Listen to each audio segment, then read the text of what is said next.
don't like OnlyFans. No, I don't like OnlyFans. Why don't you like it? Because it's not empowering to women. It's setting us It's not back. just women that do it. Men do it.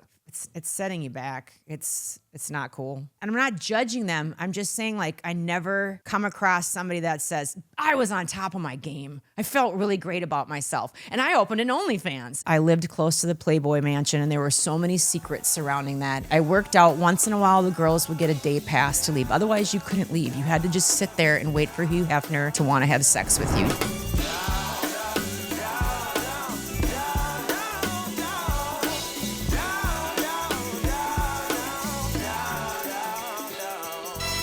Yo, it's your boy, it's Phil Wham Bam Benamino. It's another Wham Bam Wednesday, baby. You know, the show about ordinary people who have done extraordinary things. And as always, first, it costs $0. We're asking for a little bit of effort. Click the link below and subscribe. That's all it takes. Just a little click. Click the button. We got a phenomenal guest today.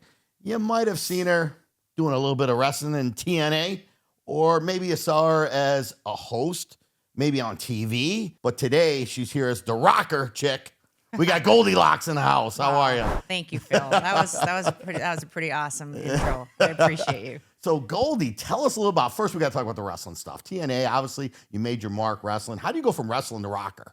I went the other way. So Yeah. the reason that they had me, wait, I'm just going to ask you because I like to be transparent with all the great people watching and listening. And thank you. And don't forget to hit that subscribe. I'm looking at this camera to talk to them. And then what's that camera? That's for both of us. That's, It is? That's the And wide that's your angle. camera. That's right. It's a Wow, wide we got angle. some good stuff today. Yeah. So I started out years and years ago doing the child acting modeling gimmick. And I started when I was 3. Why do you call it a gimmick? Because I've been in wrestling for so long. Oh, Do you okay. know that? Yeah. Okay, so for those of you that, there's a whole language with wrestling. It's carny talk. It's carnival talk, and it's an entire language. Yeah. So if I say gimmick is an interchangeable word. Just like there's another word like the F word, like you could use that as an adjective, or you could use it as an adverb or a verb, you could use it. So a gimmick, Phil, can be like this, like, I made this out of old concert tees. This is my gimmick today. Or my gimmick could be, I'm going to be the rocker chick. Like, that's my gimmick. Or this little thing here, it could be, oh, you know what? Get that microphone gimmick. So gimmick is interchangeable. But I don't even know where we were going on this tangent. Something about gimmicks. We were that the wrestling before I was in. I did the modeling and all that stuff, and then You were talking about being a kid. You were doing the modeling growing up, and you did the gimmicky things. That's where we went with. Yeah, I was like never like a runway model or anything, but I was the fat-faced kid holding up the chicken, and I made a lot of money writing jingles. So like some of the biggest jingles you've ever heard, I wrote or sang. What'd you write? There is, let's see, like, some people just know how to fly, like stuff like that, or give them all a little pat of butter. And that was really interesting. My dad. These for commercials? These are for commercials. And what was really interesting is my dad, he was a probation officer. He was a police officer a lot in law enforcement. But it started to freak him out. And I know he won't see this, thank God. It started to freak him out when like the checks were coming in, like big checks, because you were doing the commercial, you were doing the radio spot, you were doing do you remember back in the day in the newspaper, they'd have like those circulars and they'd have like a color ad and then black and white newspaper, like all of those, the billboards, and that stuff could be $350,000, $400,000. So for like an 8 or 9-year-old kid getting checks in the mail like that can be intimidating. Especially when your kid's making more than you, probably. Well, he would always say, I went to school for all this, and I'm just like, and you had a decent looking kid that's making some money. So hey, whatever works. Whatever works. You know? Look at you, you're a cutie. Well, Phil's a thank you. cutie. Well, thank you. I appreciate that. But the reality is, growing up and being a child, your parents still had work to do. They still had to get you to the places. They had to bring you to the modeling things. So they earned some of that money too. Did you share it with them? All of my money went to my mom. Okay. She was terminally ill, and her hospitalization did not cover what it needed to, so I supplemented, and we made our peace right before she died. She was so concerned that all the money went to her, and I just said, you know what? I think I said, you know what, bitch, I'll make some more. And she went, oh, cool. She got so offended, and I was like, but it's true. And I didn't realize, and we don't realize this when you're an only child, and I don't have any kids, Phil, but just all the sacrifices for your Rocco and Kylie, like you were just mentioning, like my mom was sick driving me to these auditions, very ill. And I never realized that she was in the bathroom with like throwing up or diarrhea or whatever, but making sure that her kid got to the spot. And I look back at like things that I didn't pay for, like insurance or just all the shit in the house that you have when you move out. Like, where's that spatula or where's that pot that I need? And The little things. That's a huge thing. I know. When you're but hungry, they're- you but- need a can opener. It's Yeah. on. So I made such good peace with my mom and my dad for that matter while he's still alive. So I'm very blessed for that. That's good. Great That's questions. Good, Yeah. Good to hear. Talk a little bit about how you got into wrestling, being a female, being a little girl, model run. How'd you start wrestling? I had Such an aggressive sport. it is, and I had such an abusive record deal. Did you have any brothers? No, siblings? nothing Just at you? all. I just was around a lot of assholes. Is that what it was? That's how it always. Really? So I was around all these jerk offs, and this one person had an entertainment lawyer who I made my peace with him in my own mind. Maybe not to him personally, but he had an entertainment lawyer. The entertainment lawyer was starting up a new promotion in Nashville, Yeah. and it was called TNA Impact, and it was crazy because it was a competitor to WWE. That was the only other game in town, and Right. so they started up. And I thought it was because of my own merit, Phil, that I got that. I thought getting on the plane, going to Nashville, telling them I'm the greatest person for the job, blah blah blah. I thought I got it, but it was really a powerful woman, an Esquire, that said, either you take this girl on or we're not going to play ball. So it works both ways. Yeah, but whatever works. Again, It does. It's you not know? all good old boy network, Phil. No, There's it some women isn't. in there doing some shit too.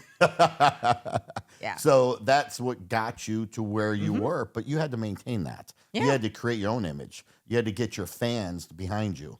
What was your move? What was the thing that you did most? Oh, gee, they just threw me to the wolves in TNA. I had no idea what was going on, and they just said, you're live in front of millions of people. And I was it. walked out there, and I saw the red light, and I did not know anything that I was doing at all. And at the time, it was constant just getting blasted on every wrestling rag. There wasn't like the social media that there is today, but there were rags, and they're just like, this girl is awful. And I look back at it now, and you know what? I was pretty damn good. Like Yeah. I actually, and the thing is I didn't care. Everybody else that was doing backstage interviewing or the managing, they were all frightened of the men, and I didn't care because I really don't care. And I didn't know that I was supposed to act frightened or because nobody gave me any guidance. Right. So I just did my own thing. I had a lot of like facial expressions that were like, because I was disgusted with a lot of people. They were disgusting. So my face shows that. So it was real. It was all real. It was yeah, all it real. was Most a people lot say of, wrestling's fake, but it was all Nah, real. There was reactions. more real stuff during that time. I remember so many people in wrestling, you call it like having heat with someone, and all these people out there think everything is fake, and there's so much drama and politics going on in the locker room. And I remember one of my friends, I'll never forget it. Rewind back, they did a match. Somebody was trying to kill them. They didn't know it. And all I remember is we were post-show downtown Nashville at Hooters. And all of a sudden, my friend was feeling really sick. And the next thing you know, he's outside and he's puking up black blood. And try to get a 6'4", 250-pound wrestler to the ER. It ain't happening. Nah. We finally, 7 of us got him to go to the hospital. And then you're trying to like help this person disclose like possibly any medications they might be on. They don't want to say anything that could hurt them. Finally got that all done. Anyway, the guy had a horrible concussion and almost died that night. Fast forward a year later, I saw him in the locker room. Somebody we know? Maybe, but we won't say names. No, can't have a name. Can't have a name because they were wrapping their wrist with a piece of metal. And so they were going to go out and do like a flying clothesline with metal strapped into their wrist and kill somebody. So that's why we don't say any names. We got a hint there, folks. We got a hint there. We don't say any names. But you know, there's real stuff going on. There was a time that I thought somebody was going to kill me in the ring because there was this story going on that I was having an affair with. You know him. Yeah. Eric Watts. Oh, it was Mr. Georgie Eric. Watts, and Yeah. somebody started a rumor. Vince Russo. Uh-oh. Somebody Rumors. started a rumor that we were having a real, not just on camera romance, but like off camera. Furthest thing from the truth. Trust me, I was dating some other thing. And Thing. yeah, I really thought that she was gonna kill me in the ring. Like yeah, wouldn't you? There's your chance. It could be an accident. It could be an accident. lot but of but a accidents lot in of people wrestling. watching. There's been so many accidents. So I really thought that I was worried. I was terrified. Why would they think that? Why would they think you were having an affair? Because another certain person in the company thought it would be a good story angle to just plant that seed because it added real life drama. There you go. I didn't find out about that until 15 years later. A little part of the drama, the little setup. Yeah, because it's good TV, Phil. Yeah, that makes sense. Yeah. That makes sense. You know, talk a little bit about, though, being a wrestler. Who was your favorite wrestler growing up? Did you have somebody that you idolized, you liked? It was all the old ones, just the ones that, I loved Macho Man, not that he's old, but Ivan Putski. I used to watch wrestling sitting on my grandmother's lap in St. Paul, Minnesota. Jimmy Flies and Snuka. Yeah. You know, coming off and then I ring. meet all these guys later on, and the stories I could tell. We'll just leave it at that. Come on, give us one. You know, Ivan Give us Putski. one. Ivan Putski was a gentleman. Yeah. There was another one of the old timers, and That's not a story. Give us a good story. I remember sitting. You probably got something about that Eric Watts guy. I'm sure he's Eric, got I time. have only great things to say. One guy, I don't even remember his name. He was part of this tag team, this old school tag team, and I just remember sitting next to him at TGI Fridays. All of us were squeezed into a booth, and he had a big wedding ring on, and he just kept going, Goldie, Goldie, and I was like, yes. And he started his lines, and I'm like, dude, come on, you're married. And he was like, I may have a ring on my hand, Goldie, but I've got nothing but time. I was just like, dude, this is what the line. I may have a ring on my finger, but I've got nothing but time on my hands. And I was like, wow, that's. There's nothing that makes a woman want to get you in bed more than a corny, cheesy line with a guy this big and do the math. Thank you. Slamming it. Whoa, slamming it. So, you know, getting into wrestling, though, did you enjoy wrestling, or was it just something that was paying you pretty well? No, it doesn't pay very well. I started out backstage interviewing. I made one off-color comment about Eric Watts. Eric Watts did. I was doing the interview, and Eric Watts came right back. Keep in mind, this is live, Phil. Right. He came right back into frame. Everything was live back then. There was no taping. Yeah. Oh, yeah. It was, and the Minnesota accent came out there. Oh, yeah. Don't you know? Eric came back into frame and he goes, oh, yeah. By the way, you left one of your shoes at my apartment last night. And I was like, that's what my face was like. What? Sounds like something Eric would say. It was totally an Eric Watts move. And then they dragged me off and they're like, that's it. Like within like 10 minutes of that happening, like, all right, you're no longer doing backstage interview. You're Eric's manager now. I'm like, what? Like, just like that. Then it turned into wrestling, into this, into that. So that's how it all. That's one good thing. You managed Eric. I managed. I didn't even know that. Yes, he was on the pod. He never mentioned that. That's okay. funny. It's you know, all his right. daughter actually was on the pod. I not too long ago. know. Yeah, Sydney. His daughter's killing it. I could see her being in the wrestling. She's She's gonna gorgeous. do well. Yeah, and brilliant. And she's a machine. Yes, she's a badass. She's a true athlete. She's right now. She's in the Marines right now. I know. So she's. I know, doing Phil. It. She knows. I hear about it all the time. Of course you do. So from wrestling, yes, you become this big rocker. How does rock? I mean, you're opening up for people like Pink, Bret Michaels, Nickelback. Yeah. I mean, how do you get these gigs? I got them because I was in wrestling. Yeah. So that's that's why So it was a tool. It was a tool, and I never understood people in wrestling how they use that on the indie circuit until I was in it. Because you always think like, well, who cares? But like, it's a great tool. It bumps your marquee value up. It's market value. It's like that lobster or that fish that you're eating at the restaurant. It's supply and demand. And if there aren't that many, then the price goes up. So, there's a lot of tools that are out there for anybody in their industry, lots of different tools. What do you like more? Do you like singing more? Or do you like wrestling? It's not a thing or thing. It's an apples and oranges. I like to perform, and that's all of the above. So that's it. So performance it. Just you make performing, a movie, I've done all the movies. I've done all that my whole life. It's learning. My favorite tool or byproduct of entertainment is learning how to read a crowd. And, whether we're doing our original material or we get hired to do covers sometimes or tribute songs or whatever it is, like you're there to provide a service. Almost a corny way of saying it is like a ministry to people. You're there to make them feel better, whether it's wrestling or music or whatever, to take their problems. I remember one time we were at the Ronald McDonald House. We would play a Friday night. We'd have Saturday to kill and then Saturday night performance in another town. But we would hit Ronald McDonald houses.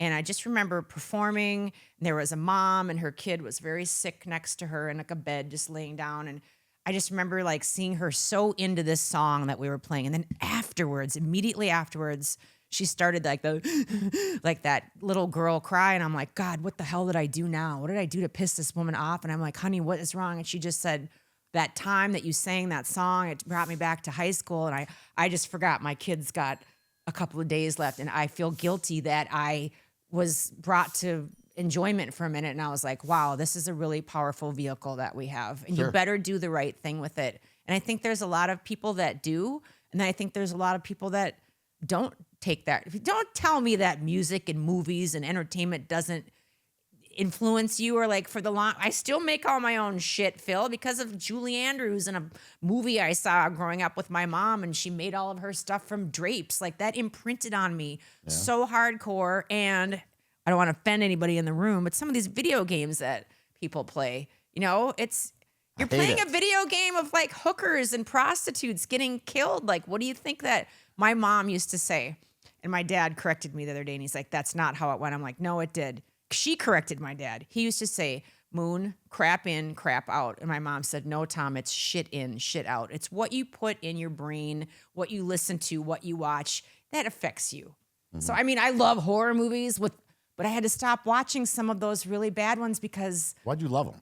I just love the Shit happens. The creativity of it, and like the cinematography of it, and how did they make that happen? And Is it really creativity, or did that shit really happen? And they just I think a lot of it did. Well, a lot of it it did happen. That's why I don't watch a lot of it anymore. But I mean, I appreciated the art form of horror and gore and all that. But I can't now. When I look at stuff, I rewind back in my head to like something that I've seen, and I literally like go, oh, like it's a dark thought that goes through my head, and I wish that I would have never. Even that movie Seven with Brad Pitt and Gwyneth Paltrow in it, that disturbed me. Yeah. Like it was so diabolical and all that, and you can't unsee that. Like we were talking about before the podcast. Stop watching it. Real simple. Real simple. Stop watching it. But I saw it. Now I can't. know? Like you said, there are people that are mean on the internet and say things, and for the most part, I don't let it affect you. But I had somebody say something so awful one time that there's no way that you can undo it.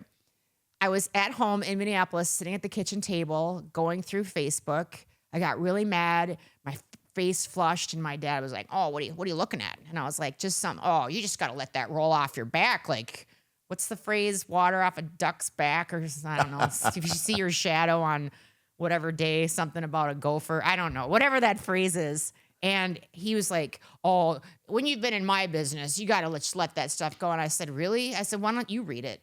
You've never seen an Italian man get, I swear smoke was, it was something like, I might have seen a little smoke out of an Italian man once or twice. You're so ugly and disgusting and this and that your mom deserved to die. And I hope that she's rotting in the earth and has maggots." And then it was so graphic that I can't say it on your, It was so bad. Like, who even comes up with, and like that stays with me, that somebody is that like mentally disturbed that they needed to get on and like comment that. There's a lot of people that are just unhinged, and they say, but then you just have to just say like, that's somebody that's not right in the head.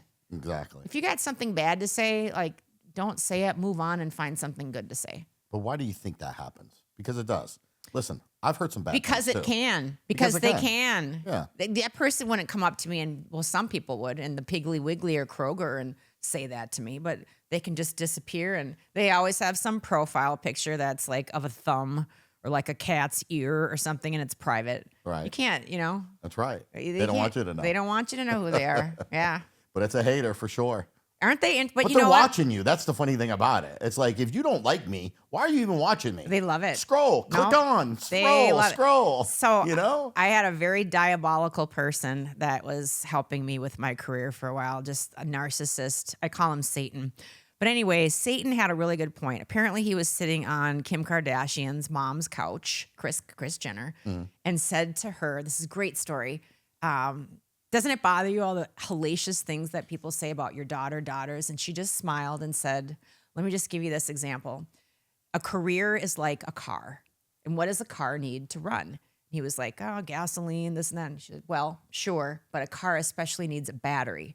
And how does a battery work? Think about it. Okay. Battery will not work if it's only a positive. The only way the battery is going to work is if you put a negative on it, and then all of a sudden it generates the electricity, and the car will now go. And it's like, if all anybody says is something positive about you at work, and you're this and you're that, like, that's great and good for you, but chances are you're not going to go as far as somebody with that battery and they're like all cylinders pumping. Good way to look Isn't at that it. a nice way to look That's at a it? different way to I look think at that's it. really It's good. a different way to look at it. It is, for but I sure. like it. It makes me feel better when people are assholes. There you go. I'm going to think of that too, so it can make me feel better. But as think well about now. it. No, it really will make No, you it feel does. better. It does. Because I I mean, mean, the Kardashians. I mean, maybe you've heard of them. Yeah. They've made a couple of dollars. Like they're obviously doing something right. Well, it's so funny because people love to watch other people. Yeah. But they love to watch other people fail. They love to watch other people do stupid shit. They would love to watch other people risk their lives and shit and Yes. stuff. Why is that? I don't That's know. what I wanna know. I'm still back on the why do And that's people, what makes them famous. why do people want to watch you unbox? Yeah. Could you ever have thought about as a kid, someday we're going to be watching a network, YouTube, of people unboxing something that they bought? Yeah, I guess. Have you ever thought of, or Yeah. a new product? I think it's good. I mean, I think the way the world's going, I got think it's my mental. own opinions on some things.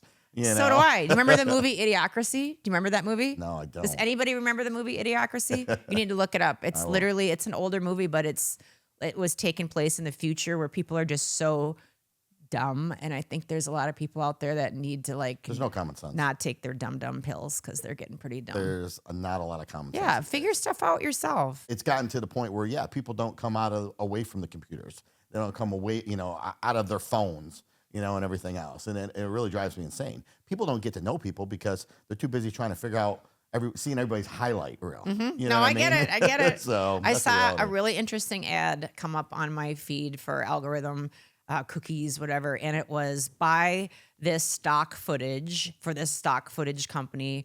Our content is real people, and I was like, nice, because everything's so AI. Segue into one of the things we want to talk about today, or I did. Yeah. Our only talent by the record, not the bod, and this is me coming from because the reason I segued into that is a lot of these guys like buying this stuff, these OnlyFans accounts. It's not even real. And then You don't have an OnlyFans account? do I have an OnlyFans account? You need to ask. I'm asking because I'm not on it, so I'm asking. The whole point of me coming on your show is to diss that stuff. Huh? So no, You don't like OnlyFans? No, I don't like OnlyFans. Why don't you like it? Because it's not empowering to women. It's setting us It's not back. just women that do it; men do it. It's setting you back. It's not cool. Yeah. It's not. Which but don't- everybody wants to say it's cool. Do you know Well- 15%? Listen to me. Yeah. 15% of 15 to 20-year-old girls, Phil, think they don't need a job. They don't need to go to college. They don't need to learn a vocation or a trade. They think they're just going to open an OnlyFans, Right. diddle their twat. And one of them said to me the other day, "Oh, it's no big deal, Goldie. I just have to play with my girlfriend and film it, and it's good." And I'm like, "And it's good." Yeah. And then, Sad. and how much are you making for this? Oh, like $200 or $300 a month. Wow. That's not going to follow you around for the rest of your life when all of a sudden stuff starts drying up and there's cobwebs. What are you going to do then? Is somebody going to pay to like not watch you or to put that stuff away? There's no empowerment with that. It's digital prostitution, Phil. But so many moms will be like, "Oh, but that's my best friend." And they just say, it's cool. It's getting to the point where people say, "I have an OnlyFans." Like, "Oh, it's no big deal. It's like an Instagram." It is a big deal. When you probably have a God-given talent that's so badass, like you're a great writer, or like your daughter, Kylie, you're a great singer, or you're a great songwriter, or I'm sure Rocco's got like tons of skills that have to do with surrounding themselves in cars and automobiles. Who knows what but you just get into this. I lived in Beverly Hills. I lived in Hollywood. I lived close to the Playboy Mansion, and there were so many secrets surrounding that. And I worked out once in a while. The girls would get a day pass to leave. Otherwise, you couldn't leave. You had to just sit there and wait for Hugh Hefner to want to have sex with you. You got checked every week or so. Once in a while, you were allowed to leave. You weren't allowed to date anybody. You had no life. It was like you lived on this commune. And I just remember working out at one of the fitness clubs, and these were the saddest, most hollow, depleted, same story. No dad, no this, no that. It's the same old thing. It's right out of textbook. And it was just sad. And then you see people now that look like they're losing their mind. And there's a couple that are out there, and you can just tell. And they all were in that cycle of this, that, and I'm not judging them. I'm just saying, like, I never come across somebody that says, "I was on top of my game. I felt really great about myself. And I opened an OnlyFans." You just don't hear that. Right. The girl cutting my hair the other day, I said, I saw your campaign, and I was like, "Oh yeah, well, I don't want to offend you if you have one." Thinking, of course she would say, I don't have an OnlyFans, of which she said, I just got rid of mine a couple months ago. And I was like, I didn't mean to offend you. And she's like, well, I was in a bad place. I got out of an abusive relationship. All those guys wanting to see my tits and ass gave me validation, Goldie. It made me feel good. But now I'm like with this great guy. And I'm like, oh, what does he think about you having that? Oh, he doesn't want me doing that. Oh, so he doesn't want you like playing with yourself and filming it for just any old guy that's jerking off behind their screen. He doesn't want that? Like, why? Why would a guy not want that with his girlfriend? You know what I mean? Like, but she laid it out very honestly, very transparent. I wasn't feeling good, this and that. And it's like, I just don't, these girls that are doing it, that one chick that's made like millions of dollars off of it, listen to her speak. It's so terrifying. I want to go like, do you have a brain in your head at all? And then all my fans, you mean all the guys that are paying you money to jerk off? Like, that's not a fan. Mm-hmm. That's not somebody that's like, I like you for your talent or what you bring to the table or your podcast or whatever. That's somebody that's delusional, that has a big ass, good for you, juicy locks, and some big titties, and she's getting a bunch of attention. I mean, that's not female empowerment. That's not female empowerment. How do you fix it? That's the question. Because the reality is it's too easy. It's too easy for people to go ahead and put themselves out there. Porn industry is one of the largest paying industry in the world. It's huge. Right? So it's like when these people, I mean, obviously it comes from your parents. Good question. It No, comes I was from your going to just parents. say. I mean, it comes from the way you're raised. It does you know come what I'm from the saying? way you're raised. But how are we raising our kids these days? Because what As I best see, friends. As best friends. Listen, when I grew up, I mean, we had dinner together. We sat at a table. And, excuse me,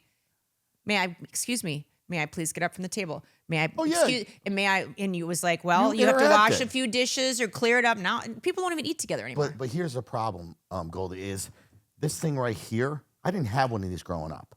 Didn't you love that? So you know what? Don't you love that? But my parents loved it more, and I'm going to tell you why. Because guess what? When somebody wanted to get a hold of Phil, they had to call the house. Yeah. Oh God. Okay. Oh God. And mom and dad picked up the phone, and they're And like, the breathing. Who is this? Yes. Who's calling? Why do you want my son? Who is it? Hey Phil, you got Carrie on the phone here. Oh, shit. You know what I mean? Like they know what's going on. This day and age, you don't know these kids who they're talking to. They have access. You don't know who they're speaking to. Can I tell you something? You find out Tinder, these people that are swiping, and stuff, and getting on Tinder and just finding quick hookups and stuff. It's and it's scary. It's scary because the kids are getting younger and younger and younger, and it's just they feel like it's part of life. One of my buddies from college said he's got, I think she's 6. He said, I heard some giggling and laughing in her room. I went up to see what it was, hid the phone. Why a 6-year-old? Hid the phone, came back. Turns out she's talking to a bot. It's a sexual bot. And they're telling a 6-year-old to touch themselves and do all, and it's a bot. Wow. She found it on some chat the thing. bot's being controlled by something, though. Exactly, Yes. but it's like keywords, and it's telling a 6-year-old where to touch yourself and how to get off. What is? You can bet that phone got taken away. But how would he even have known? Like, you know what I mean? Like he's always watching things, and it just takes one little thing. You've got different bots that are out there telling kids to kill themselves. I had to go search the whole house to find a Playboy magazine. You know what I'm saying? Back in the day. That's what it was. Now they just go to a phone and they can just Google it. You know what I mean? Whatever they want. That's it's right there. It's a great question, though, and it does. But here, to answer your question, you said, how do you change that? Yeah. One of the things I wanted to say on your show is we play a lot of sororities. I'm around a lot of younger girls, 15, 16, 17, 18, 19, 20, 21. It's to let them know, like, not like you're bad if you want to do that or if you have done that, but just guy, explore the other things that you're great at. And it might not, first off, the pool of people making the millions of dollars off of OnlyFans, that's misleading. There's only a few. And now like I said, everybody's got one. It's very saturated. Just don't be so quick to tell somebody that it's, I see these chicks out. I'm a heterosexual woman, and I am out seeing how some of these girls are dressed with their moms right there. And it's like they're going I'm having sexual thoughts because I've seen too much crap in my life. And I'm just like, it's like a bad Britney Spears porn thing that I saw at a party or whatever. And I'm just like, and you catch yourself for a minute. Again, I'm not fantasizing about some young kid, but it snaps me into a point of like, your mom is cool. My mom would have beat the shit out of me, sick as she was. Right. And I remember taking the backpack with some sexy stuff to the mini skirts to slip into and look hot later on when she wasn't looking, because there was this line there of like, I'm not your best friend. I'm your parent. I'm not here for you to like me. I'm here for you to teach and guide you. And my mom had me when she was 45 years old. She was a smart duck. Like, I think back to the things that she was saying, and oh my God, Phil, like the time I was in kindergarten, just felt like I didn't want to wear underwear that day. She was like, you know what, Goldie, I think it's probably a good idea. No, it's not a windy day and I don't want to wear my underwear. And she's like, no, you're going to wear your underwear today. And I'm like, no, I won't. And she's like, over my dead body. I think she grabbed me by the throat till I was red and like Why almost. didn't you want to wear your underwear? It was just one of those things where it hurt me in the But what happened? Did you rip your shorts? and No, all of a I sudden just you're- didn't. No, I was your wore a shit's hanging skirt. out? Well, anyway, Even I'm worse. getting off the bus. There was a gust of wind and everything. See? And oh, I was so glad. And I thought to myself, my mom might know something. She might know about the So underwear. I'll tell you a funny story. My daughter Kylie, back in the day when Victoria's Secret came out with the old pink, and they would Yes. put it on the ass on the back.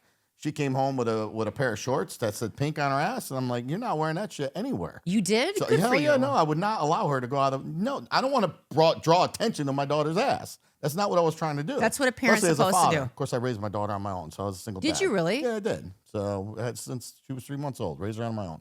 So until she was about 6 before I actually met my wife and got married. No, 24 years later, divorced.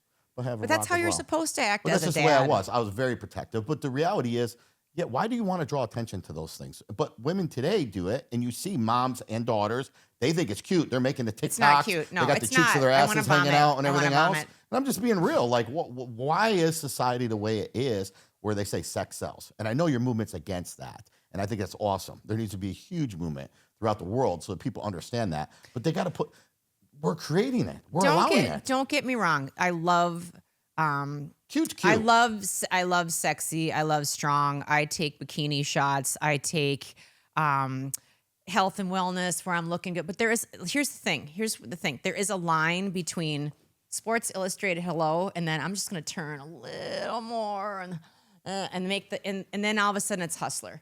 You know what I'm saying? There's a line, and we all know where that line is. Everybody knows the line between. There's no picture of Cheryl Tiegs growing up or what's her name, Christy Brinkley cover. It was always like, and they might just have barely anything showing, but it was classy, it was artistic, and you were like, oh, I would love to shoot with that photographer. Like, man, she looks, Kate Upton, like, and then it just turns to like the expression on your face, the angle, the this, the, and it's like, that line in the sand has been crossed. And I think the problem with society is that we are becoming so immune to the line where we're just like, I'm gonna cross it, and then that's good for me. And then your friend's gonna go, you go, girl. And I'm here to say, no, don't, girl. I've seen enough PUSSY in my life. I'm good. I have my own. I got my own tits. I don't need to see yours. I'm good. Yeah, that's. I'm good.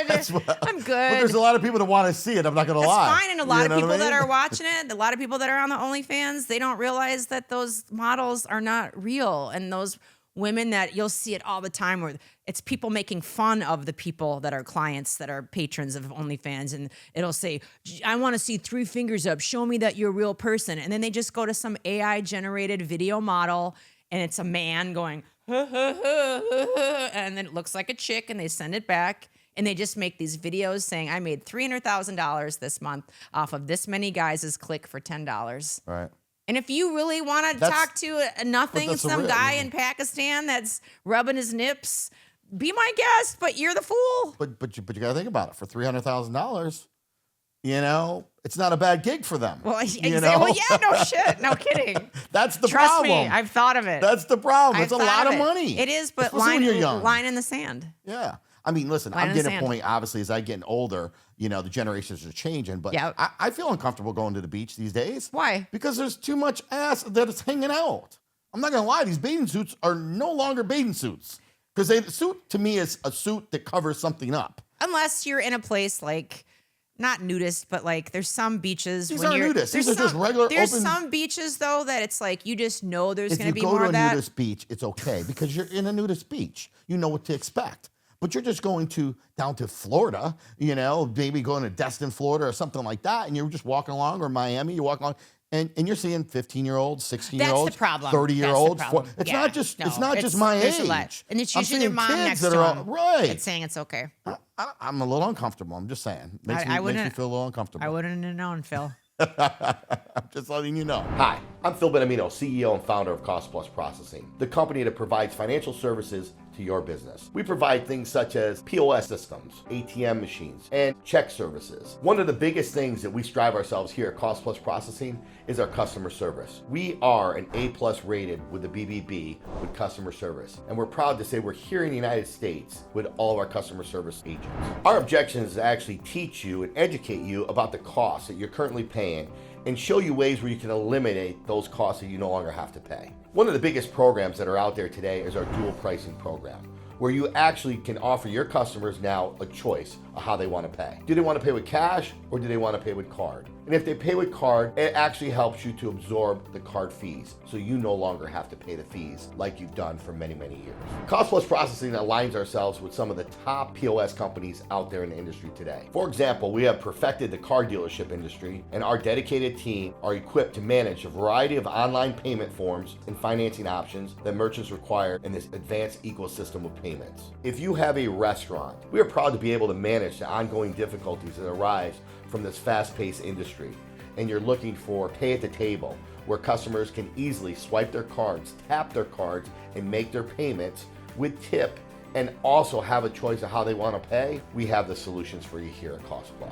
We want to help other small business owners make their dreams come true by providing the best financial support. From barbershops to liquor stores, having the ability to take payments, schedule online, and make calculating tip sharing an easy task only helps business owners put more attention and money into what really matters the most. Also, Cost Plus Processing is on the front end of AI. We can also provide you kiosks for your business, so customers can walk over to the kiosk and order anything that they want. Likewise, if you're having problem getting employees in the kitchen to work, we can also provide you robots that will actually deliver your food straight to the customer. I want to thank you for the time that you took to learn a little bit about Cost Plus Processing, and most importantly, why we are the future of merchant processing.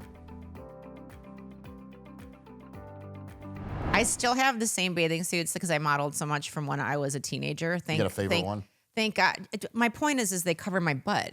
Yeah. Like if I want to show my ass, that's for who I'm dating. Yeah. Like seriously, that's what I want. Come on now, that's a little double standard. I've seen some videos of you naked. You've done some videos where you're naked and you're covered up on stuff. What's up with that? I know you got this movement, stuff, but you're naked. That's what it is. I am naked, but that's either you get it or you don't, and a lot of the women get it, and it is just to say I am not behind a paid wall. This is me going out. I don't quite have the abs that I did in wrestling or a couple of years ago. COVID really got me. I became a professional snacker. I'm not as solid and I'm not as ripped as I was. I had an opportunity. We thought of this campaign and I'm like, I don't really feel camera ready. And they're like, let's just go do this because the time is now and people are talking about it. I'm like, ugh. Literally, like my heart was palpitating the night before. I couldn't sleep. I was sweating. I was nervous. I'm like, I'm going to get in a grocery cart naked at Kroger and just talk about the movement is it's only talent. I'm not behind a paid wall. I am transparent. I'm completely naked. I am uncomfortable. It is to show people like, look how uncomfortable when you are really out there naked, stripped down. I'm not in my house doing my thing for the OnlyFans. Like I am out there. You want to do it? Then go do what I'm doing. Go walk out on the street and see how weird people are to you. See the shit that they say to you. See the stuff somebody right off the bat said, oh my God, put your junk away, Goldie. You're so ugly and fat and old. Nobody wants to see your junk hanging around. I'm like, I don't really look that bad, but whatever. You're an asshole. The putting yourself out there on the line to say, I'm doing this on my own merit. I'm not making any money from it. That's one angle of it. And then Phil, it goes to the other side. I am a musician. You name me one other business, one other industry where you go to school, you spend $250,000 on your education and all these lights and all this stuff that you have. And then when you're done with your product, any business that you had, when you're done with the product, just give it away. Here you go, Apple Music. Here you go, Spotify. Here you go, iTunes. What other business in the world do you produce something and give it away for free? And we've sold 5,000 records in the last couple of months. Do the math. It's $40.29 for the package. Mm-hmm. Thank you. But you know what? I don't get a good for you. I get your Spotify numbers are really low. We can't book you. We can't put you on that tour because your Spotify numbers are really low because we've asked our supporters, you know what? We don't make any money off of a Spotify stream. We make 0.002 cents for every stream. Wow. That's what the naked cart in Kroger. And I'm going, look at me. That's Look if at my people- cart full that's of if people aren't hacking into it and stealing it. And actually paying for it. Well, you get can 0.002. still stream people's music, Phil, but Yeah. go buy one freaking thing from that artist. If you like Donna Summers and she's still alive, because somebody was listening to her the other day, and I'm like, have you ever bought a Donna Summers shirt or a CD or a button? Just buy one thing. It could be $10. If everybody would just do that and then stream all their crap for free, that artist would. If the Robin Williams of the world, if the Kate Spades, if people while they were alive said something and tagged them in positive things, would they be dead? And that's my point too, is like, say things while people are still alive. Tell people that you love them while they're still alive. Support that athlete or that artist or somebody that you love with just the littlest thing would help them out so much. So yeah, the nude stuff, it's totally out of my comfort zone. I'm just not... but you know what I gotta say? Every single store that I walked in and said, one store, Live True, it's a retro store. I said, hey, Tammy, the owner, I got this thing that I want to do. Whatever you want to do, Goldie. I'm like, no. I got this thing that I want to do. No, whatever you want to do. Please, would you listen to me? I don't care what it is. Whatever it is that you... Kroger. Right. I'm waiting for everybody to leave the aisles. It's right when they open. I'm like, God dang it, let's get done with this. And I'm, this isn't going to work. I'm getting into full bitch mode because I'm so uncomfortable. Full bitch mode. I'm like, get this guy out of here. Finally, I'm getting in the cart and I'm like, hurry up, just get the light going. And all of a sudden, here comes the store manager. And I'm like, oh shit. Goldie? Steven? From 20 years ago in wrestling. What are you doing? Nothing you really want to know about. Oh, that's fine. What do you need? I said, I'm going to get naked in your cart in your store. Would you get fired? Oh, I'll block off the end of the aisle for you. And he stood guard. And he just like, I'm like, so every single person that I went to, whether it be the Waffle House or the wherever, they just let me do it because they're like, if you're doing it, it's got to be something good. Right. Well, it's got to be something at the good. end of the day, it's something that relates to you.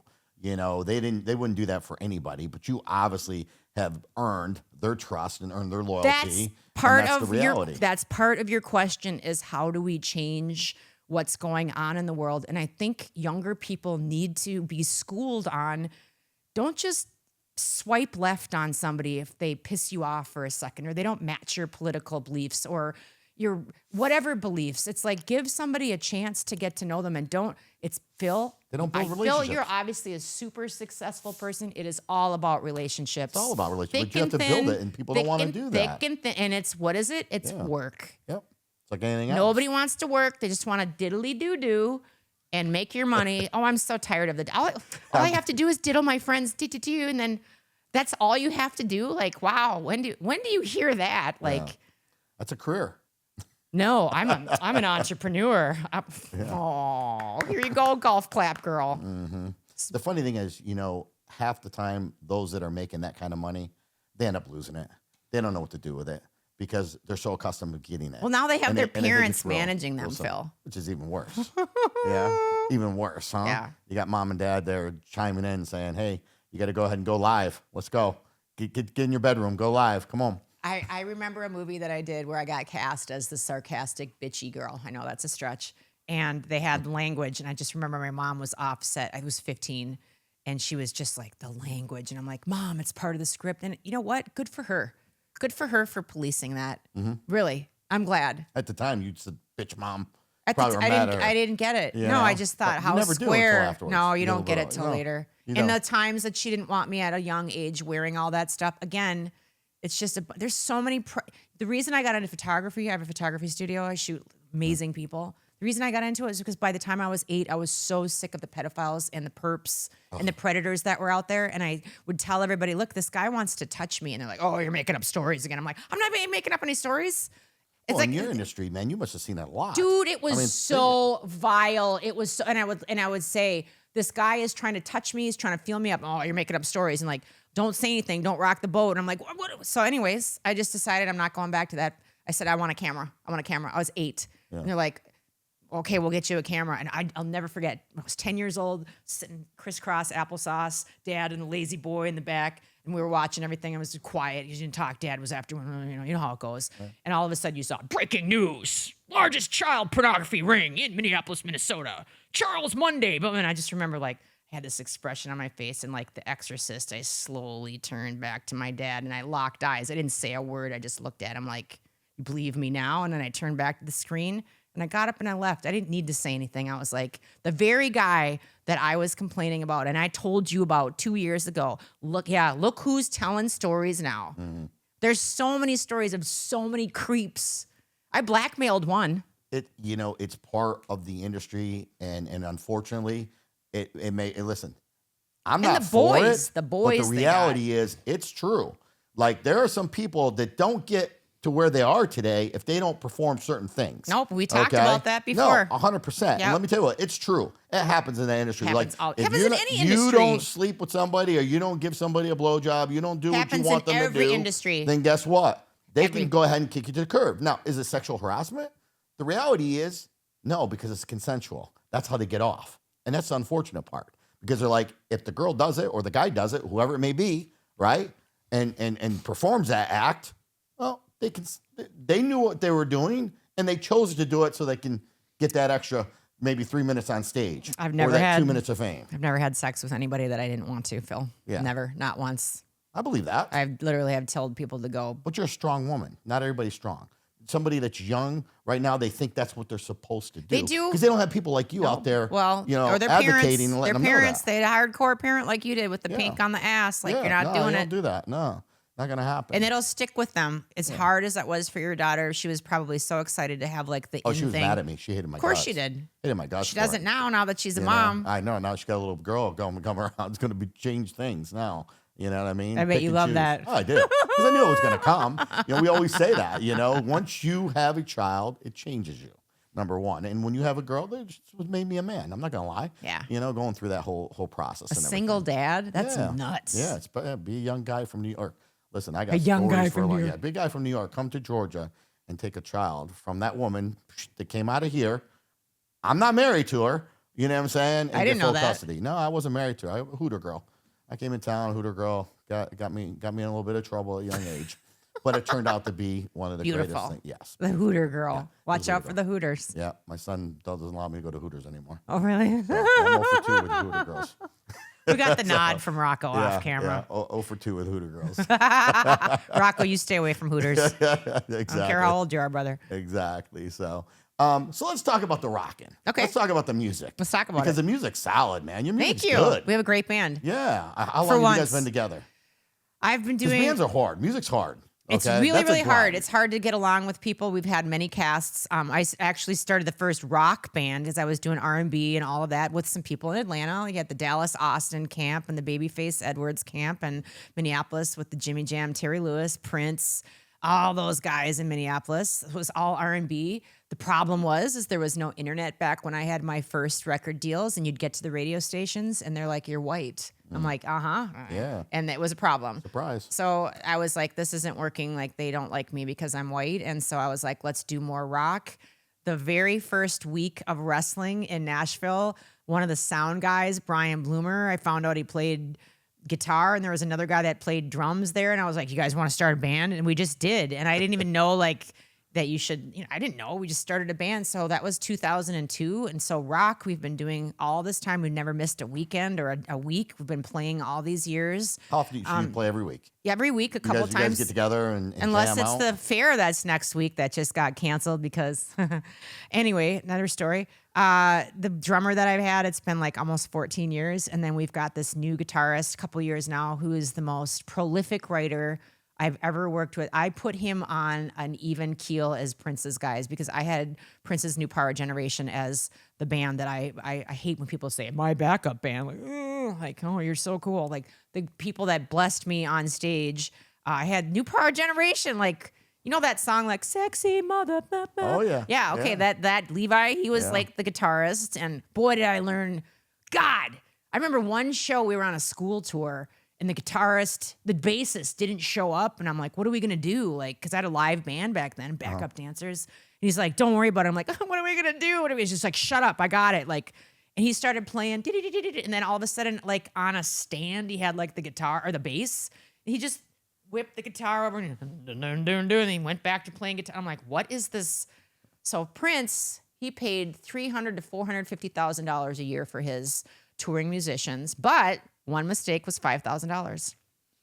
So you made one mistake and 2 mistakes, 3 mistakes, 4, and you're 20K in the hole that show. Right. I learned more stuff from all of them, and I just learned so much from that. What do we get off on that tangent? You were talking about the rock stuff. So I moved from that, started this band when I got into wrestling. I would put our guitarist on equal par as Prince's guys. He's that good. He's amazing, but he writes. He's got a problem. He just sits and writes the whole time. He's just like, write. What's that? That's all I do in the tour bus. What's that? What's that? It's like, and then hold on, get the phone out and record. And he's just so talented. The drummer is like the coolest guy in the world. Not only can he play drums, but he's a great hang. He's my best friend, and he can build anything. And that's why we're like this DIY band. We build all of our own stuff. We make all of our own clothes out of stuff. Whatever. It's like, don't wait. We gotta get her some Wham Bam stuff to make some clothes. Oh, let's do it. I would love that. I gotta see some of that. Don't wait for somebody to show up and do something for you. Figure it out, even if you have nothing. Yeah. That's how I got my record deal with Prince. They called the police on me I was 15, 16, digging in his trash because I would drive by on my bike and see at Paisley they'd have all this sparkly fabric because once Prince made something out of it, even if they're the bolt, they threw it away, and I'm like, I'd bring carpet swag pieces and throw it over the barbed wire and crawl over the fence and use that to cover my ass from getting ripped. And then I'd get in that garbage can. They were like, we're going to call the cops. And finally I was like, look, don't call the cops on me. Just give me a job. Like, let me make clothes for you guys. That's how I got my deal. Yeah. There's always a way. So you make clothes for Prince? Prince, all of the boy bands, really? His artists, anybody that he's signed. Yeah, nobody does. Wow, now they do. Eric Watts, like all these people, their ring gear, I made all that stuff. So it was fun. That's good. That's when Eric was dressed well. He needed you to make some more stuff. Eric always had his own style. He was cool. He didn't really wear a lot of ring wear. He had his own like street style. Yeah, that's great. Well, that's cool. I didn't even realize that. Nobody does. So, making that stuff for Prince, he was a small little guy. So it didn't take a lot of clothes to cover him. A lot of fabric? No. No. No, I'm really glad I got to do all that. I was hardcore. They're really a hardcore camp. They weren't always the nicest, but I always tell people, like, the meaner the people were, the more I learned from them. Like, I really didn't learn a lot from anybody that was nice. Okay, so let's break it all down here. Yeah. You've been in music. You've been on TV. You've done the reality shows. You've been host. You've been wrestling. You're around a lot of high-profile people. There's drugs. There's alcohol. There's partying. Yeah. How'd you balance all that? I never did. I've never smoked a cigarette in my life. I don't drink alcohol. I've never done a drug. I do a lot of school motivational tours. I used to back in the day with DARE, drug abuse resistance education. My favorite thing to say is you can still be a hot, popular chick, no offense, but I cleaned up really well when I was younger and not do any of that and be just fine. And if anybody says you need to do this, I tell them you need to go take some cat shit, roll it up and smoke that. I have so much respect for that, number one. You don't have to have respect for it. It's just, awesome. It's just like, I'm not taking any shit. People think that they have to. Like, especially in the music world, they think like, I gotta smoke, I gotta get high in order to get creative. It gets me more creative. And if you want to, that's your prerogative. I just never did, because to me, when I saw people getting high in the studio, now the older I get, I do realize like some people do. Marijuana would be better for them than some of the drugs that they would be prescribed to, because they shake or they this or they have such bad anxiety. Like, I do see some people that I know that it helps them. Right. But for the most part, the drugs that I saw were just people being pressured. And I love to say this to kids in school. When a baby is sitting there and if you put some apple juice in front of the baby, some milk, some water, and some cognac, like, what's that kid going to pick? They're not going to... So many women, especially, just start drinking because somebody that they wanted to impress said, that's cool. Like, that's cool. All the Virginia Slim, the propaganda, a sexy, sophisticated, thin woman sitting there smoking. Well, of course, I want to be that. And it's like, I don't think anybody ever picked up a drink. God, there was a guy on a plane that I lost it. It was his girl's 21st birthday, and he was like, you're getting drunk. We're getting you drunk. And he just kept, and she's like, Dad, I just like to have a nice time on my birthday. And he's like, no, we're going to get you shit faced. And he just kept going. And I literally, like, I felt it, Phil. You know, when you start to feel I'm losing control here on the plane. I'm going to get involved. I'm losing. Yeah. So God it did. put me here for a reason. Yeah, I did. And I just walked over and I did the restaurant complaint. When you complain at the restaurant and they send out the manager and they come over and they squat down by your table and they put their hands on it and they get on your level and they're like, what seems to be the problem today? Was the steak not done to your perfection? And I got right in that guy's face and I was like, bro, and I don't even remember what I said, but it was so awful that his face was just like, and I was like, you just keep on pushing, and that girl is going to need years of therapy, and she's going to turn into a whore. Like, obviously you married, and you just keep going. I was so done. Wow, Because you went there all the way. He kept pressuring her. She said 7 times, Dad, I'm just not into that. And he's like, no, you're going to get drunk. We're going to get you shit-faced. He kept saying that. I'm like, your daughter doesn't even want it. This is all about you. Right. So, I mean, nobody really ever, I feel like when guys, kids turn 21, there's just this huge pressure that they got to go out and do and it's like, where does that come from? Maybe they don't want to. Maybe they want to go dirt bike riding or motorcycle riding or go do something else or play pool or volleyball. Maybe they don't want to drink, but there's so much pressure in our country. Like, boy, pulling back. Yeah. You know what I Friday, mean? I get to go ahead and That's what you hear, though. We got to have a beer. We got to do. No, why? Same with food, though. So many people that are overweight, they're like, it's their thing to do. And I get it. I love to go out and eat something or meet. You know what I've tried to do over the last 5 years is if you really want to hang out with me, can we just go to the gym and like, we don't have to go hard, but can we get on the Stairmaster or a treadmill? I know it sounds so pathetic, Phil, but according to the internet, you're a fat piece of shit. It's like if I can talk to you for an hour doing that, and then let's go enjoy something not crazy, but let's go to dinner then. Like, at least I did something. And you know what? They feel better about it too. And I love taking people that need a little kickstart for healthy living. That's been my passion, is just to like show them like, look, it's not that bad. And look at the thing, you burned 250 calories, like go. And then they come back again. And the next thing you know, in a year, they're half the size that they were. They're feeling better about themselves. They're getting laid more. I love helping guys get laid on our Patreon. That's what I do. I give advice.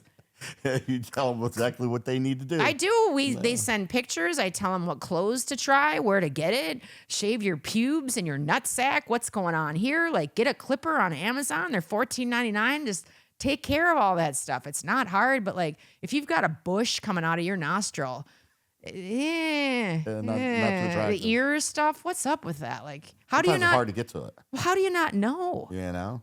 You would have a double standard with a girl if they had some forest growing in What places. happens if they can't do anything about it? What's that? What happens if they can't do anything about it? What do you mean you can't do anything about it? What if there's a scenario where they can't do something about it? There is no scenario. There's no scenario. No, it's So not. if It's they easy. they got a scar on their face. They can't get So rid what? of it. That's part of you. That's different. I'm talking about stuff that's like maintenance and like boogers and earwax. How do you feel about earrings? Do your thing. Put earrings in your nose is all cool. If they want to. Snot hanging out of it, all that. Well, shit. you don't really see a lot of people with snot hanging out of their earrings. People that have an earring hanging out is typically just snot or something. No, it's not even about the earring. It's about the cleanliness. Yeah. You want to get laid, you got to be clean. You got to smell good, guys. That's. It's not hard. It's not rocket science. Well, according to what I just learned with OnlyFans, you don't even have to do that. My favorite test for online dating is to say, I want to see if you're a real person. Go take a picture of yourself and hold up this many fingers, or put a pen in your mouth and smile at me. First off, I get to see the dental, how we're doing on there. But the best thing is the man, you know what they'll do? 100% of the time. They'll go into their bathroom, okay, their personal bathroom, and they'll take the picture in the mirror. They don't set it up with a timer. They go in the mirror and look at themselves. And you know why I love that?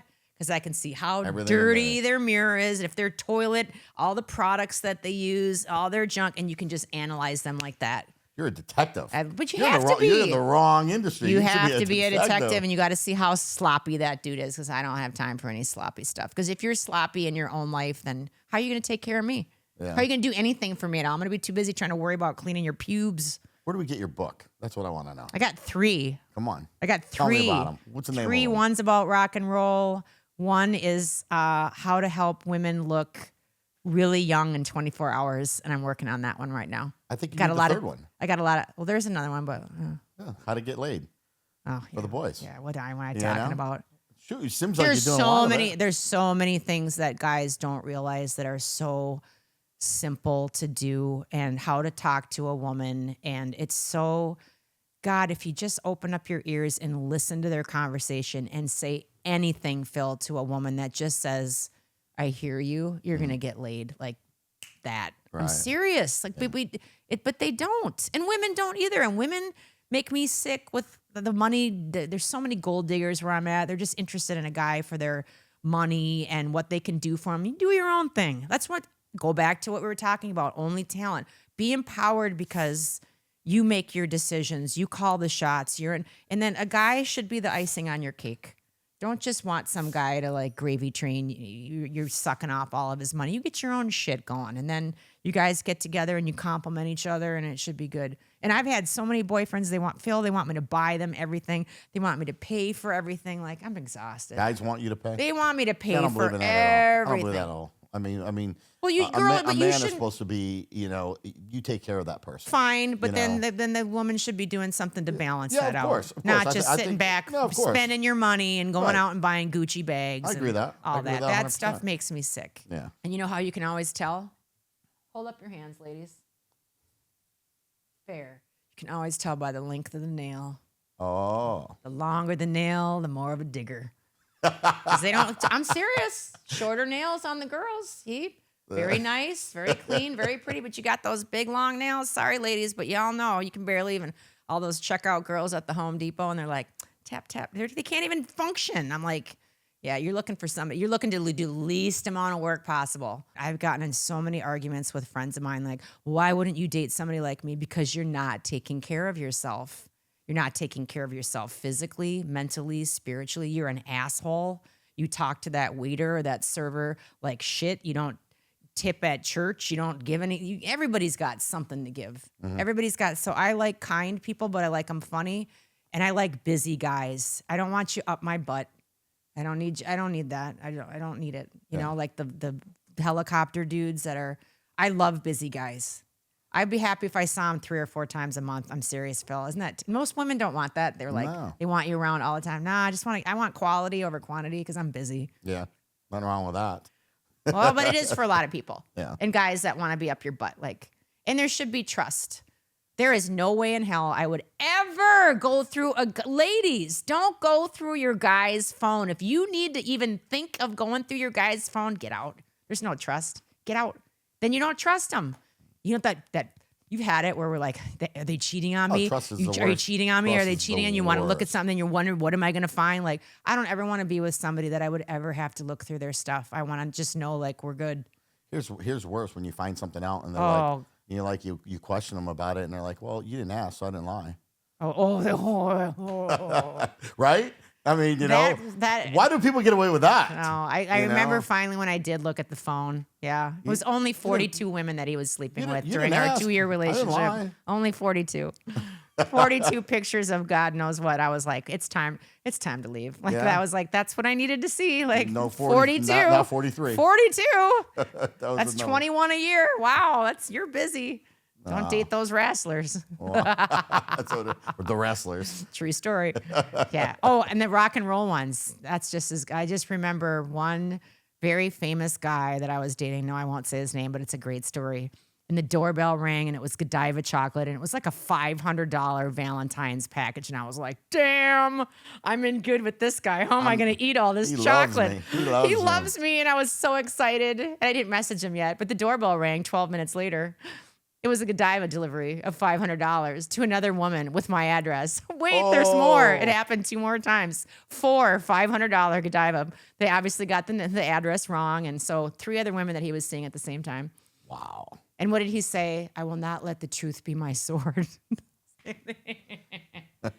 Goldie, I will not let the truth. And then that was it. And I just remember hanging up the phone on him thinking, I didn't even say anything. He said, I will not let. I said, are you dating 3 other women? Did you mean to send them all the same chocolate as me? And he said, pause.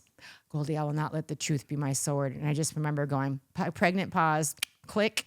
I saw him 2 years later in Hollywood at a huge recording studio. I looked good that day. Thank you. Oh, God, I looked so good.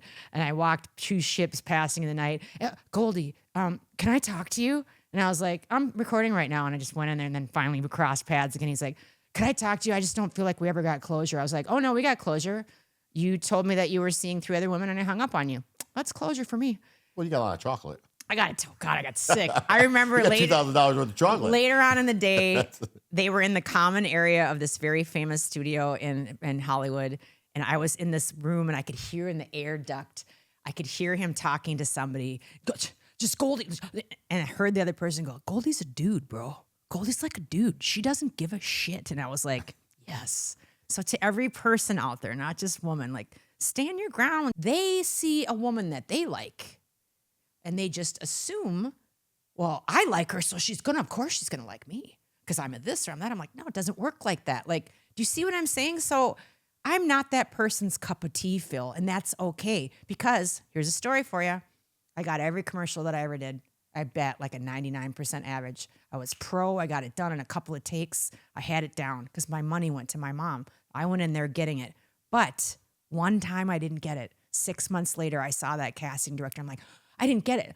Why didn't I get that? Smiled, took a pause. You know what she said, Goldie? We were looking for a roly-poly, freckled, red-haired girl for like Campbell's soup type of thing. They weren't looking for you at all. And I'm like, what do you mean? She's like, we had to see everybody, but we were really looking for that. So it wasn't me? No, we weren't looking for that. I didn't do anything wrong. I didn't do a bad audition. And I thought about when you're dating, if somebody isn't into you, that has nothing to do with you. There's nothing wrong with you. Right. You're just not their cup of tea. Right. And I'm not a lot of guys' cup of tea. They see me. They see me online. She's fake blonde, fake tits, fake whatever. The fakery tan you are with your veneers and all your stuff. Ooh, you're pretty. I'm just saying, it's all fake. It's all like I'm an Italian dark-haired girl that was flat-chested that got her boobs done when she was 18. So I'm just saying I might not be, I'm on paper, I'm a lot of people's blonde, blah, blah, blah. But then once she's really outspoken. She's really aggressive. She's really intense. Like when they saw us talking, I get so intense on stuff. That's not a lot of guys' cup of tea. And that's okay. Yeah. I'm still going to be me. I'm not going to like try to be some Adam Levine, Victor. Oh God, he dates the same freaking chicks every day. Hi, I'm a size -2 and I don't speak and I'm weefy. Don't cough or you'll blow me away. Like I used to think he was so hot. I'm like, he would never go for somebody like. Well, you know what I mean? You see those girls, but you see those girls. I don't care who you are. That's fucking hilarious. You see those girls and they're so. But I'll never be that. I'll never be that Victoria's Secret girl, Phil, and that's okay. I think you would be if you wanted. No, to be. I wouldn't. If you wanted to be. You know, you can little legs walking around, cam body.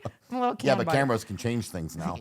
You know, it's all about the angles. You're a photographer, you know that. I'm not that but kind the of angles. You got a good angle or a bad angle. It's all my about favorite the thing to do with people is teach them about their angles. And you've got all this beautiful lighting here. My daughter's saying, well, you got an angle. Your daughter knows? Oh, yeah, she knows for sure. You know, she will not take a picture on the left side at all. So yeah, like you wouldn't let me. See, I just kept having you overcome some of your fears. That's all. You know, such a gaslight. You don't have Phil. a bad side. You got good Thank side you. all the way Very around. sweet. See? Phil's a gaslighter. You know, not at all. So, not at all. What was your business when you said I was with this Hooters girl? I'm this young single dad. When you came, why did you come to Georgia? For what industry? Why? What brought you here? I was actually a school teacher in New York. But what brought you here? A woman. Oh, her. Wait, the Hooters girl? No, actually, I was actually on a breakup of a 6-year relationship. Came to Georgia on a little vacay, and dude, you're ran such into a Hooter girl. You're such a hookup master. So, ran into her. I was young. I was young. Came from a small town, New York. You know, I didn't know any different. But why did you come here? I had an aunt here. I had an aunt that lived here, so it was kind of easy to come here and visit. So I visited and met this girl, and 2 weeks later, she packed up, moved to New York. And that's where it all began. So I was a school teacher there. First year, got rookie of the year, second year, teacher of the year, and decided I was going to retire. What kept you here? So what kept me here in Georgia, what got me to Georgia is a long story. It's her getting pregnant and not knowing it was mine, and me having to have to leave New York, okay, under the circumstances. So, and then waiting 9 months, and then she banged on doors like, it's your kid, it's yours, and had to go through and legitimize and that's it. Kylie? Yeah. And, of course, went through all that, and she's mine. So, of course, I'm going to step up to the plate and do what a father should do. And a lot of people didn't want me to do that. She just wanted the money. Give me the money, give me the money, give me the money. So, yeah, that's a whole nother podcast, girl.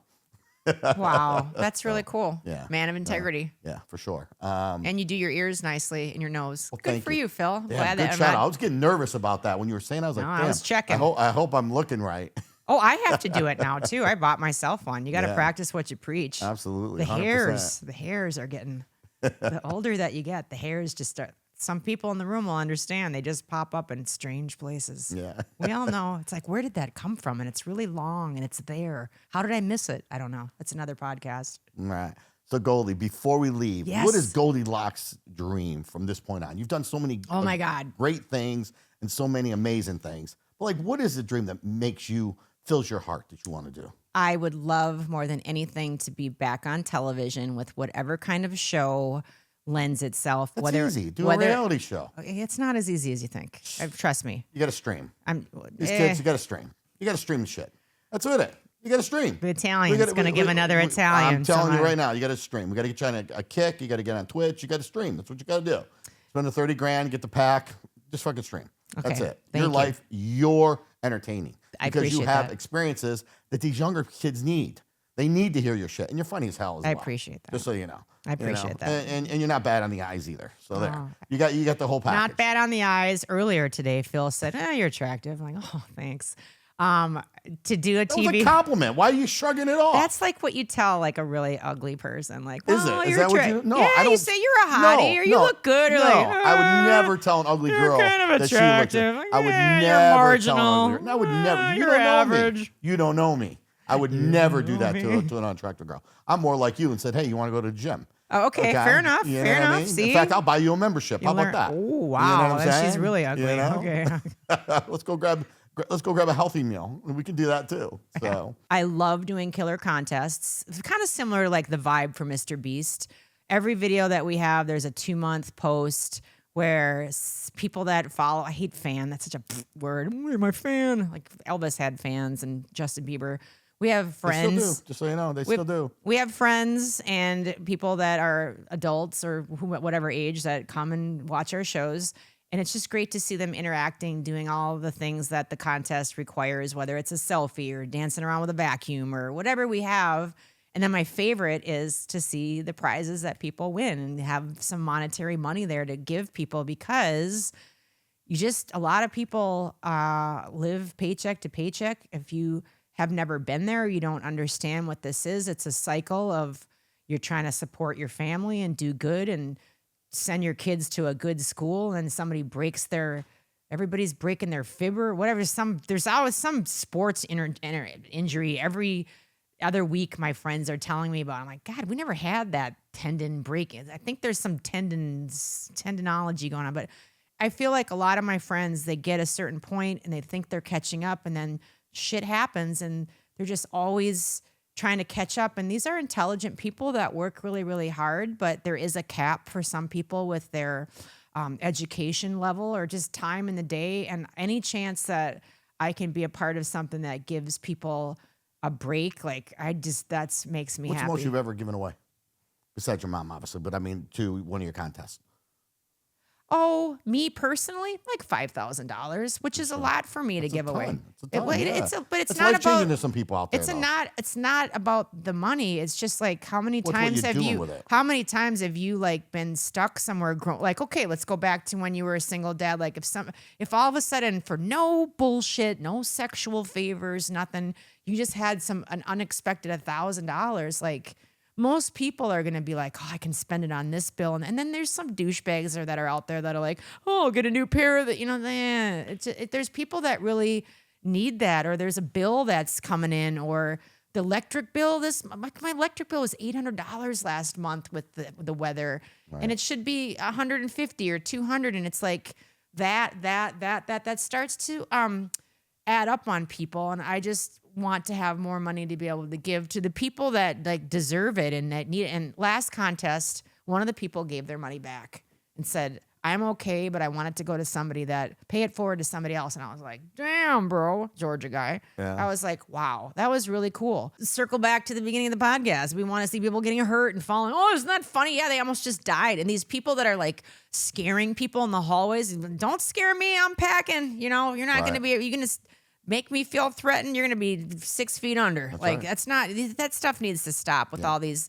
I get so exhausted on social media, Phil. It's just like everybody's like, look at me. What do you think the world would be like if they shut down social media? It would just go back. It would just go back to where it was when we were growing up. But a lot of these kids wouldn't know what that was.